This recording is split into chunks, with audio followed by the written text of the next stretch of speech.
अस्सलामुअलैकुम A1 global TV UK से खुशामदीद और मैं हूं नाइला भट्टी। सबसे पहले शामिल करते हैं आज की अहम खबर शामिल करते हैं हाफसाबाद से हमारे ब्यूरो चीफ उमर सजाद मुगल की रिपोर्ट के मुताबिक पंजाब फूड अथॉरिटी का बच्चों के लिए नाकस आइस लोलीज बनाने वालों के खिलाफ कार्रवाई। फूड सेफ्टी टीमों का ग्रीन टाउन हाफसाबाद में आइस लोलीज यूनिट पर छापा।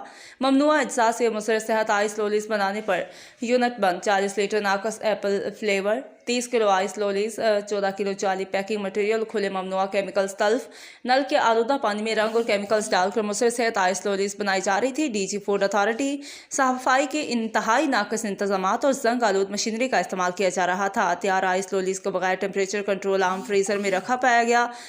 केमिकल्स खुले रंगों से तैयार आइस लोलीज बच्चों की सेहत के लिए इंतहाई मुज़र है। बच्चों के लिए मुज़र सेहत अशिया खुर्दनोश तैयार करने वालों के खिलाफ सख्त कार्रवाई अमल में लाई जाएगी। अशिया खुर्दनोश की तैयारी में हमेशा मयारी और मंजूर शुदा अज्जा का इस्तेमाल यकीनी बनाए। Raja Jahangir Anwar, Umar Sajjad Mughal, bureau chief half